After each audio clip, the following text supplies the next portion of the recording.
Welcome to our DK Joshi education channel. हमारी पिछली video में हमने बात किया था 8.2 के प्रश्न जो है 1 से लेकर 5 तक के बारे में, और उससे जो स्टार्ट की हमारी 9-10 मिनट की वीडियो थी उसके अंदर हमने लाभ, हानि, क्रय मूल्य, विक्रय मूल्य, इनके बेसिक के बारे में हमको बताया था। जो बिल्कुल सूत्र जो जीरो से जो स्टार्ट होता है ना, लाभ हानि को किस तरीके से सीखा जाता है, उनके बारे में हम बता चुके हैं। तो हमने आपको सूत्रों से बताया था, लेकिन हमने सूत्र को याद ना करते हुए, नहीं रटते हुए उनको हमने बनाना सिखाया था, आपको किस तरीके से उनसे बनाया जाता है। तो यहाँ से ये इस वीडियो में हमको बात करनी है आगे वाले प्रश्नों की, प्रश्न संख्या 6 से और जो 10-11 जो भी क्वेश्चन है वहाँ तक हमको बात करनी है। तो आप देखिए, इस क्वेश्चन को करने से पहले आप एक बार पिछली वीडियो की स्टार्टिंग की जो 10 मिनट है उनको जरूर देखिए, वो बहुत ही इंपॉर्टेंट हैं। तो अब इस प्रश्न में बात करते हैं। देखिए क्या मांगा गया है हमसे, क्या पूछा गया है हमसे। सेल के दौरान एक दुकान सभी वस्तुओं के अंकित मूल्य पर 10% बट्टा देती है। तो किसी मार्केट में सेल लगती है, दीपावली के त्यौहार पर या शादी ब्याह के त्यौहार पर मार्केट में सेल लगती है। सेल में होता क्या है, सेल के अंदर क्या होता है, जो दुकान है उसके अंदर जो उनका पुराना माल है, पुराना कलेक्शन है, वो नहीं बिक रहा है, एक तरीके से नहीं बिक रहा है। तो क्या करते हैं, उनकी जो रेट है उनको कम करके वो सेल में लगा देते हैं। 10%, 5%, 20%, यहाँ तक कभी कभी 50% तक की छूट भी दी जाती है। तो उसमें बेच देते हैं, जिससे क्या होता है, उनका जो माल है वो आसानी से बिक जाता है और वो अपना नया कलेक्शन भर लेते हैं। अब देखिए क्वेश्चन क्या है हमारा, कि 10% का क्या देती है, बट्टा देती है। तो सबसे पहले तो हमारे ये पता होना चाहिए बट्टा होता क्या है और अंकित मूल्य क्या है। तो अंकित मूल्य की बात करूं मैं, तो अंकित मूल्य को बोल सकते हैं हम एमआरपी बोलते हैं। क्या बोलते हैं अंकित मूल्य को हम? एमआरपी, इंग्लिश में बोलते हैं हम इसको एमआरपी। एमआरपी का मतलब क्या हुआ, अंकित मूल्य। और अंकित मूल्य का मतलब जो उस पर प्रिंट रेट है, क्या है, प्रिंट रेट मतलब मुद्रित मूल्य, मुद्रित या छपा हुआ मूल्य। छपा हुआ मूल्य, कोई भी हम बाजार से आइटम लाते हैं उस पर लिखा होता है, देखना आप, कोई भी एमआरपी लिखा होता है। जैसे हम जीन्स खरीद कर लाएंगे, इसमें हमारे जीन्स और शर्ट की बात है, जीन्स पर टैग लगा होता है कि ये 9,999 या 999 रुपये, 899 रुपये, इस तरीके से हमारे टैक्स उस पर लगा होता है, उसको क्या बोलते हैं हम, एमआरपी। तो उस पर दी हुई है उसने छूट। तो आपको ये बात ध्यान रखनी है, जब हम लाभ और प्रतिशत की कैलकुलेशन करते हैं तो वो कैलकुलेशन तो होती है हमारी किस पर, क्रय मूल्य पर। और जब हम बात करेंगे बट्टा की या टैक्स की, तो वो जो हमारी कैलकुलेशन होगी वो होगी एमआरपी पर। और दूसरी चीज दी हुई है बट्टा, क्या दी हुई है, बट्टा। इसको बोल सकता हूं, इसका दूसरा नाम है छूट, और इसको एक इंग्लिश में बोलते हैं डिस्काउंट। क्या बोलते हैं, डिस्काउंट।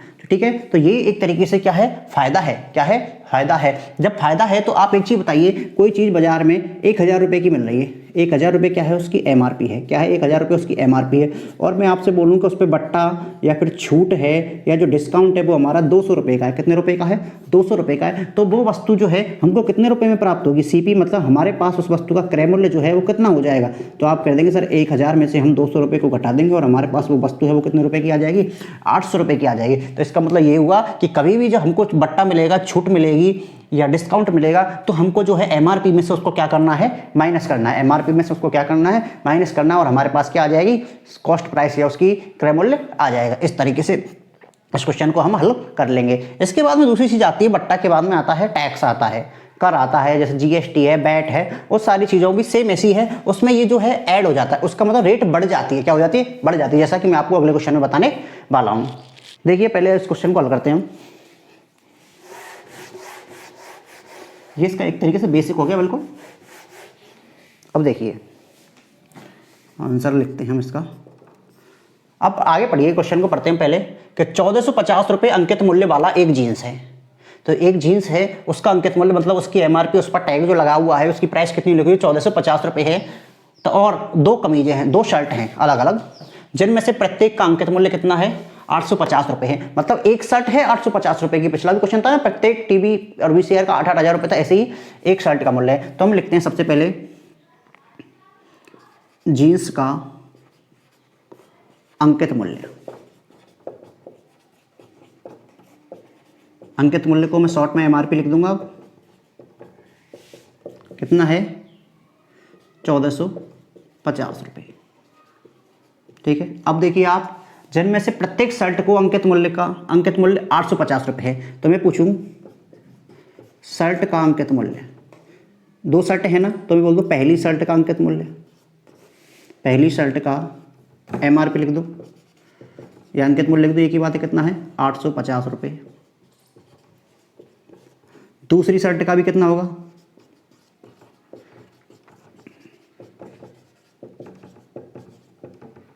कितना होगा, वो भी 850 रुपये होगा कि नहीं, हो गया।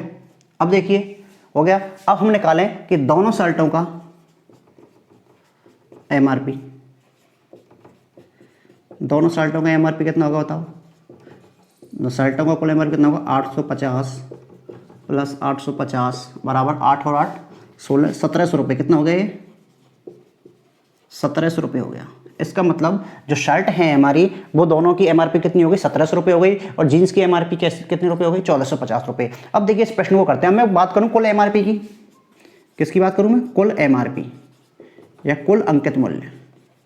अब कुल अंकित मूल्य कितना होगा? जीन्स का और दोनों शर्टों का कितना होगा? तो देखिए 1450 प्लस 1700, जब हम इनको जोड़ेंगे तो देखिए 0 की 0 हो जाएगा, ये वाला 5 आ जाएगा, उसके बाद में 7 और 4 11 की 1 का हो जाएगा, हंसी लग जाएगी 1 1 2 और कितना 3। कितने रुपए का अंकित मूल्य हो गया उसका? 3150 रुपये। यहाँ तक क्वेश्चन आपके इजीली वे में समझ में आ गया होगा। तो देखिए जीन्स कितने रुपए का आ रहा था? 1450 रुपये का। दो शर्ट कितने रुपए की आ रही है? 1700 रुपये की। तो दोनों शर्ट और जीन्स दोनों की ये प्रिंट रेट आ नहीं रही, मतलब प्रिंट रेट इनका जो टैक्स है, इनका जो प्रिंटेड रेट है, इनकी जो छपी हुई रेट है वो कितनी बन गई? 3150। अगर सेल नहीं होती तो आपको ये कपड़े कितने में मिलते? 3150 रुपये में मिलती। अब सेल लगी है तो सेल का कुछ फायदा भी तो होना चाहिए। तो देखिए सेल का फायदा क्या है। अब आपको देखिए बट्टा जो है कितने प्रतिशत का दिया हुआ है? आपको 10% का क्या दिया हुआ है? बट्टा। तो बट्टा का मतलब हो गया एक तरीके से छूट बोल दूं मैं इसको, क्या बोल दूं? इसको मैं डिस्काउंट बोल दूं, ठीक है, इस तरीके से। अब देखिए अब मैं बट्टे को निकालूं रुपए के अंदर। किसके अंदर निकालूं? रुपए के अंदर। तो आप मुझे बताइए 3150 का कितना प्रतिशत होगा? 10%। जब हम इसको सॉल्व करेंगे 3150 का 10/100, एक जीरो से एक जीरो कट जाएगी, कितना आया? और ये वाली जीरो से ये वाली कट जाएगी, कितना आया? 315 रुपये। इसका मतलब ये हुआ कि उसको 315 रुपये का क्या हो रहा है? फायदा हो रहा है। दुकान वाले को तो हुआ या नहीं हुआ वो बात की बात है, लेकिन ग्राहक को क्या हो रहा है? 315 रुपये का फायदा हो रहा है। तो बताइए खरीदने के लिए उसको किसी ग्राहक को कितना भुगतान करना पड़ेगा? मतलब ग्राहक हम है तो हमको दुकानदार को कितने रुपए देने पड़ेंगे? उतने रुपए तो देंगे जितने में चीज़ हमारे लिए पड़ेगी। तो हम बात करें ग्राहक को भुगतान राशि, ग्राहक के लिए भुगतान राशि, ग्राहक के लिए भुगतान राशि, या फिर मैं इसको क्रय मूल्य बोल दूं। क्या बोल दूं? कितना होगा बताइए मुझे आप? MRP में से हम किसको माइनस कर देंगे? बट्टा को माइनस कर देंगे। MRP कितनी थी? 3150 रुपये में से हम कितने रुपए माइनस कर देंगे? 315 रुपये। तो आप मुझे बताइए जब हम 3150 में से जब हम 305 रुपये माइनस करेंगे तो कितना? 315 रुपये। तो देखिए 10 में से 5 जाएगा, कितना बच जाएगा? 5। यहाँ पे बच गया 4, 4 में से 1 जाएगा, कितना बच गया? 3। यहाँ पे बच गया 1 तो हो गए 11, 11 में से 3 गए, कितना बच गया? 8, और यहाँ कितना बच जाएगा? 2। तो 2835 रुपये क्या हो जाएगी उसकी? वो कितने रुपए देके आएगा दुकानदार के लिए? 2835 रुपये उसको दुकानदार को देने पड़ेंगे। इसलिए इस तरीके से आपका ये क्वेश्चन है हल हो जाता है। अब हम बात करते हैं प्रश्न नंबर 7 की। इस प्रश्न को एक तरीके से और हल किया जा सकता है, जैसे कि जीन्स का अंकित मूल्य है 1450 रुपये, इसका 10% निकाल लीजिए आप, 145 रुपये आ जाएगा, ठीक है। दोनों शर्ट हैं, दोनों शर्टों का जो 1700 है उसका अंकित मूल्य निकाल लीजिए, 10 उसका बट्टा निकाल लीजिए 10 रुपये, 10%, तो कितना आ जाएगा? 170। तो 170 बट्टा और इधर से 145, दोनों को ऐड कर देंगे हम, दोनों को ऐड कर देंगे और उसको डायरेक्ट किस में से घटा देंगे हम? 3150 रुपये से घटा देंगे, तब भी हमारा आंसर निकल के आ जाएगा, ठीक है। इस तरीके से हम इस प्रश्न को दूसरे तरीके से भी हल कर सकते हैं। बात करते हैं प्रश्न नंबर 8, प्रश्न नंबर 7। तो देखिए अब हम बात कर रहे हैं हमारे प्रश्न नंबर 7 की। तो देखिए प्रश्न नंबर 7 क्या कहता है? एक दूध वाले ने अपनी 2 भैंसों को 20,000 रुपये प्रति भैंस की दर से बेचा। मतलब उसके पास 2 भैंस थी, तो प्रति भैंस मतलब एक भैंस कितने रुपए की थी? 20,000 रुपये की बेची है उसने। तो दूसरी भैंस भी कितने की बेची है? 20,000 रुपये की उसने बेची है। तो देखिए एक भैंस पर उसे 5% का लाभ हुआ है और दूसरी भैंस पर उसे 10% की क्या हुई है? हानि हुई है। तो ये जो प्रश्न है वो हमारा BCR और TV वाला प्रश्न था ना, सेम वैसा ही क्वेश्चन है, बट थोड़ा सा अलग है। कैसे अलग है? क्योंकि देखिए उसमें भी प्रति BCR प्रति TV दिया था, लेकिन यहाँ पर देखिए प्रति भैंस है और यहाँ पर हमको बेचा गया है, वहाँ पर खरीदे हुआ मूल्य था, वहाँ पर क्रय मूल्य था, यहाँ पर क्या दिया हुआ? हमको बेचा हुआ। तो इस चीज़ का हमको बेहद ध्यान रखना है। और आपको पता लाभ और हानि की गणना हमेशा किस पर होगी? क्रय मूल्य पर होगी, विक्रय मूल्य पर तो होगी नहीं, ठीक है। इस सौदे में उसको कुल कितना लाभ हुआ है या हानि हुआ है ये हमको ज्ञात करना है। तो देखिए सबसे पहले मैं मान लेता हूँ, माना पहली जो भैंस है उसकी पहली भैंस का मैं क्रय मूल्य मान लेता हूँ। क्या मान लिया मैंने? x रुपये। कितना मान लिया? x रुपये। क्या मान लिया मैंने? x रुपये। और पहली भैंस का जो हमारी फर्स्ट भैंस है उसका जो विक्रय मूल्य है वो कितना दिया हुआ है? 20,000 रुपये। कितना दिया हुआ है? 20,000 रुपये। इस तरीके से देखिए, मैं मान लूँ, माना जो सेकंड जो भैंस है या फिर दूसरी जो भैंस है, भैंस का जो क्रय मूल्य है उसको आप x मान, तो x तो इसका मान लेते, चलो मैं y मान लेता हूँ। क्या मान लेता हूँ? y मान लेता हूँ। क्योंकि देखो क्रय मूल्य अलग अलग हो सकता है, अलग अलग ही होगा। क्यों? क्योंकि देखो विक्रय मूल्य समान है, लेकिन एक पर सौदे पर लाभ हुआ है, एक पर हानि हुई है, तो विक्रय मूल्य जो है, ये क्रय मूल्य है, वो अलग अलग हो सकता है। ठीक है, लेकिन हमारे पास जो विक्रय मूल्य है वो क्या है? सेम है। तो कितना है? 20,000 रुपये। ठीक है, अब आगे देखिए एक बार। अब देखिए, एक भैंस पर उसे 5% का लाभ हुआ है। तो मान लीजिए जो एक भैंस है वो पहली है, उस पर क्या हुआ? उसको 5% का लाभ हुआ है। और जो दूसरी भैंस है उस पर क्या हुई है? उसको हानि हुई है। कितने प्रतिशत की? 10% की। ये चीज़ समझ में आ गई? यहाँ तक हमने कुछ नहीं किया, प्रश्न को हमने जमा लिया है। तो सबसे पहले तो हमको इनका क्रय मूल्य निकाल कर लाना है। सबसे पहले तो हमको इसका क्रय मूल्य निकाल कर लाना है। तो क्रय मूल्य के अकॉर्डिंग ही होगी। तो आप देखिए, जो लाभ है वो क्रय मूल्य पर भी तो होगा। अगर मैं लाभ निकालूँ एक तरीके से, आप देखिए इसका लाभ निकालूँ मैं, तो कितना होगा आप बताइए? x का 5% होगा कि नहीं लाभ? कितना होगा? x गुना 5/100, मतलब 1/20। मतलब x बटे 20 रुपये का क्या होगा? उसको लाभ होगा कि नहीं? उसको लाभ कितने रुपए का हो रहा है? x बटे 20 रुपये का। अगर मैं बात करूँ किसकी? हानि की। इसको हानि प्रतिशत हो गया। अब मैं बात करता हूँ इसको हानि कितने रुपए की हो रही है, तो कितने की होगी भाई? बाई का कितना प्रतिशत? 10%। तो बराबर बाई गुणा 10/100, 10 से 10, बाई बटे 10 रुपये की क्या हो रही है? उसको हानि हो रही है। ये चीज़ आपकी समझ में आ गई यहाँ तक? इसका लाभ निकाल लिया, उसका हमने हानि निकाल ली। अब देखिए आप एक चीज़ देखिए, प्रश्नानुसार अकॉर्डिंग टू क्वेश्चन, ध्यान से देखिए। पहले उसकी कीमत थी कितने रुपए? x रुपये थी। कितने रुपए थी? मान लो उसकी कीमत कितनी थी? x रुपये। फायदा कितने का हुआ? उसको x बटे 20 रुपये का। और जो कीमत थी उसमें फ़ायदा जुड़ने के बाद ही तो उसने उसको कितने में बेचा है? 20,000 रुपये में बेचा है या नहीं? तो इस तरीके से हम यहाँ से x की वैल्यू निकालेंगे। कैसे निकालेंगे? इसके नीचे हम 1 लगा सकते हैं। दोनों का एलसीएम लेंगे, कितना आएगा? 20। 1 का भाग 20 में देंगे, कितनी बार जाएगा? 20 बार। 20 को जब मैं x से गुणा करूँगा कितना होगा? 20x प्लस 20 का भाग मैं इसमें दूंगा, कितनी बार जाएगा? 1 बार। इसको गुणा करूँगा x से, कितना होगा? 1x बराबर 20,000 रुपये। देखिए इनको करेंगे 20 और 1 कितना हो गया? 21x बराबर 20,000 गुणा 20 बटे, सॉरी बटे नहीं लगाएंगे, अभी बाद में लगाएंगे बटे। ठीक है, अब देखिए 21x बराबर 20,000 गुणा 20 बटे 21, मतलब 2 दूनी 4। कितनी जीरो लगी? 1 2 3 4 और 5। देखिए कितनी हो गई?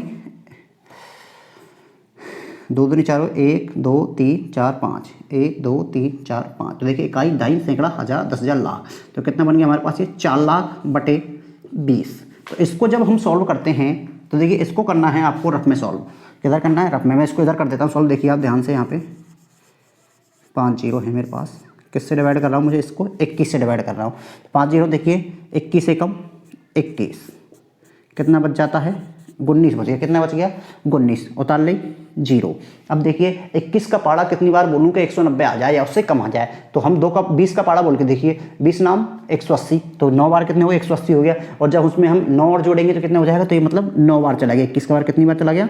9 बार। और कितना हो गया? 189। कितना बच गया? 1 बच गया हमारे पास। फिर हमने 1, यहाँ तक काम हो चुका है हमारा। अब ये वाली हमने जीरो उतार ली, कितना हो गया? 10। अब भाग जाता है कि 19 का? नहीं जाता। फिर हमने 1 जीरो और उतार ली, कितना हो गया? 100। तो 1 जीरो हमारी तरफ से भाग टूटे की जीरो लग गई। अब देखिए 19 पंजे 19 चौका, सॉरी 21 का पाड़ा बोल रहे हैं हम, तो 21 पंजे 105 होता है, 21 चौका 84। कितना बच गया? 16 बच गया। 1 जीरो और आ गई 160 हो गया। अब देखिए 21 सत्ते कितना होता है? 2 सत्ते 14। तो 21 सत्ते कितना हो जाता है? 147 हो जाता है। कितना हो जाता है? 147। देख लीजिए आप गुणा करके कितना हो जाएगा? 2 सत्ते 14 और 7 बार ये हो जाएगा। ठीक है, अब कितना बच गया? 13। तो अब भाग नहीं जा रहा, पॉइंट लगा दी हमने, जीरो आ गया। 21 पंजे 105, 21 पंजे कितना हो गया 105, और 21 को गुणा करेंगे हम 6 से, तो 6 एकम 6 और 6 दूनी 12, कितना हो गया 126, कितना हो गया 126, कितना बच गया 4, कितनी बार गया भाग 6 बार, कितनी बार गया भाग 6 बार। तो इसको देखिए हम पॉइंट की संख्या एक बात लेते हैं 19,047.6 रुपये,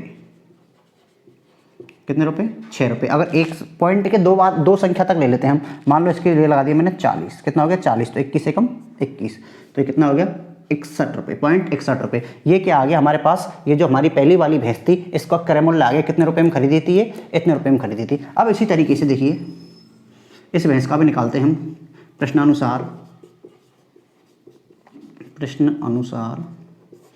क्वेश्चन कोई टफ नहीं है, थोड़ी सी कैलकुलेशन पॉइंट में बना दी गई है बस। प्रश्न मान लो भैंस कितने रुपए की थी हमारे पास 22 रुपए की थी, भैंस कितने रुपए की थी 22 रुपए की, नुकसान हुआ है उसमें कितने का 22 में, तो नुकसान घटेगा कि नहीं, हमेशा हानि हुई है, और हानि होने के बाद में उसको कितने रुपए में बेचा है 20,000 रुपये में बेचा है कि नहीं। इसके नीचे लगा लिया एक, एलसीएम आ गया कितना 10, एक का भाग दिया 10 में 10 बार गया, 10 को गुणा किया 22 से तो 10 बाई, 10 का भाग 10 में दिया एक बार गया, एक को गुणा किया 22 से तो 22 बराबर 20,000 रुपये।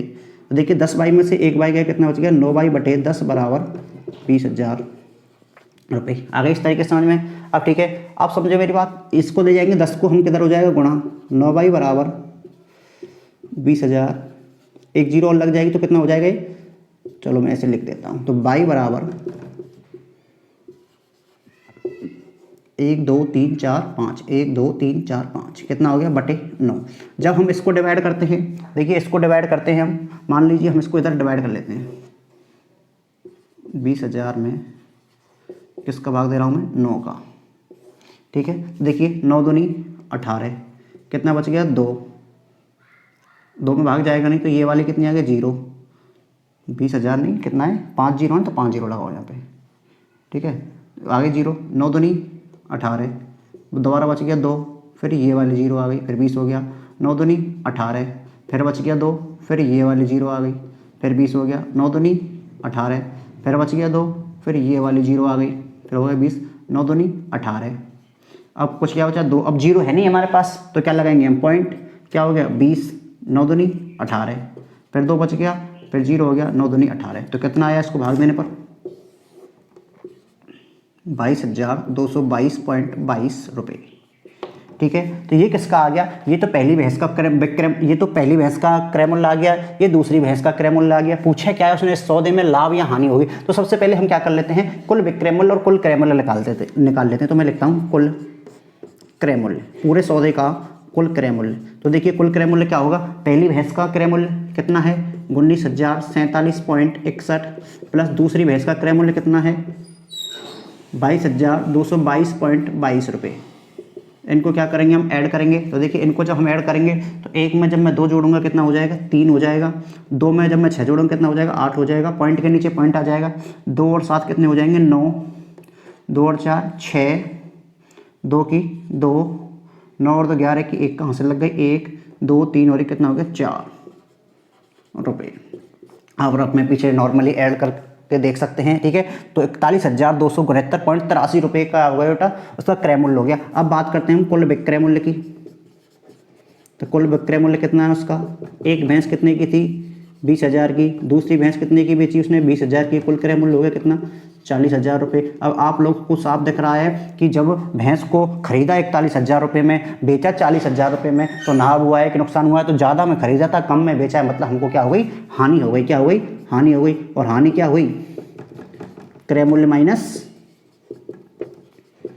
विक्रय मूल्य, मतलब 41,269.83 माइनस 40,000, तो ये आ गया हमारे पास 1,269.83 रुपये का क्या हुआ है उसको नुकसान हुआ है, हानि हुई है। और ये जो है हानि उसने हमसे प्रतिशत में पूछी नहीं है, तो यहाँ तक ही हमारा सवाल हो जाएगा। ये क्या हो गया हमारे पास प्रतिशत हो गया इसका, ठीक है, प्रतिशत में रुपये आ गए, ठीक है, इतने रुपये हमारे पास आ चुके हैं। तो इस तरीके से क्वेश्चन जो है हमारा समाप्त हो जाता है। क्वेश्चन अच्छा है, देखते हैं बोर्ड में आता है नहीं आता है, आ जाता है तो आप देखिए उसको आसानी से हल कर सकते हैं। बस थोड़ी सी यहाँ पे कैलकुलेशन का आपको ध्यान रखना है। इस तरीके से हमारा ये क्वेश्चन हल हो जाता है। हम बात करते हैं प्रश्न नंबर 8 की।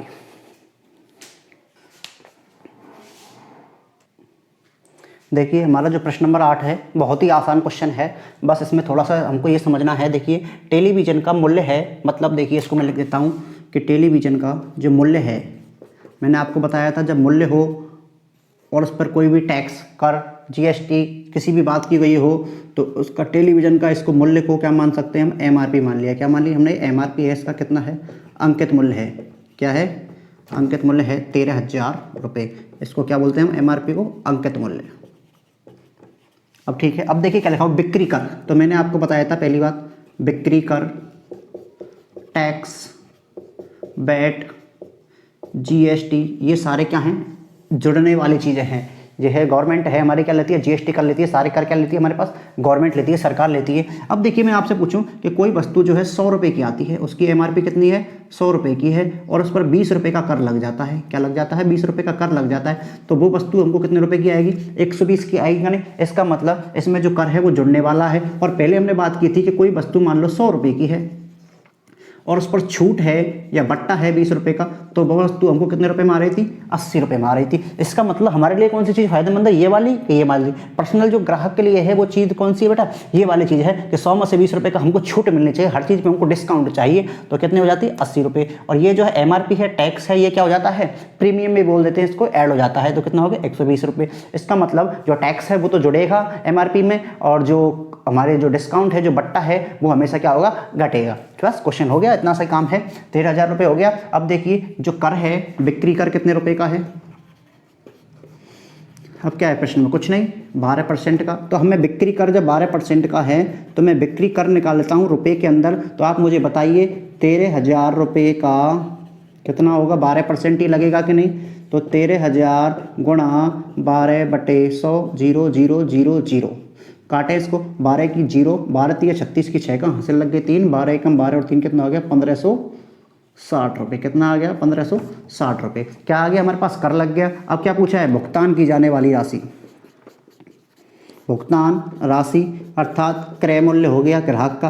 क्या हो गया, ये जो टेलीविज़न वाला है विनोद, उसका क्या हो गया, विनोद का क्रय मूल्य कितना हो गया टीवी का, 13,000 रुपये में तो वो लाया था, और 1560 रुपये उसको एक्स्ट्रा देने पड़ गए। तो देखिए 14 13 और 1,000 और 14,000 कितने हज़ार हो गए, 14,560 रुपये उसको देने पड़ेंगे कि नहीं। बिल्कुल सीधी बात है। तो उसको जो है उस आइटम को घर में लाने के लिए कितने रुपए पे करने पड़ेंगे, 14,560 रुपये। तो आप खुद देखिए, कोई चीज़ 13,000 रुपये की आ रही थी, जब उस पर टैक्स लग गया, उस पर कर लग गया, तो वो चीज़ 1560 रुपये एक्स्ट्रा महंगी हो गई, मतलब 14,560 रुपये की हो गई। इस तरीके से अब देखते हैं प्रश्न नंबर 8।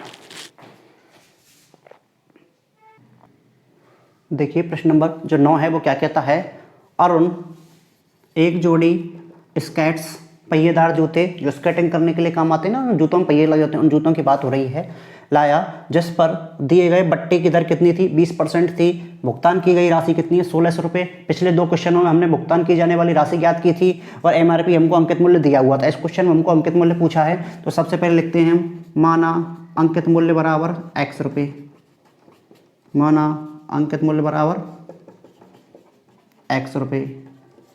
ठीक है, भुगतान राशि कितनी है हमारे पास, 1600 रुपये, और जो बट्टे की दर है, बट्टा है ध्यान रखना, बट्टे की दर है वो कितनी है, 20% है। तो टैक्स नहीं है इसमें, बट्टा है। अब आप एक चीज़ देखिए, इसमें एमआरपी दी हुई होती है तो हम इसको जोड़ देते हैं और डायरेक्ट आंसर हमारा आ जाता है, 1600 का 20% निकाल। लेकिन हमको दिया क्या है, बट्टा दिया हुआ है। तो आप सबसे पहले तो बट्टा निकाल लीजिए, बट्टा कितना होगा। मैं आपको पहले ही बता चुका हूं, जो बट्टा है वो हमेशा अंकित मूल्य पर किया जाएगा। तो x का कितना प्रतिशत होगा, 20% होगा कि नहीं।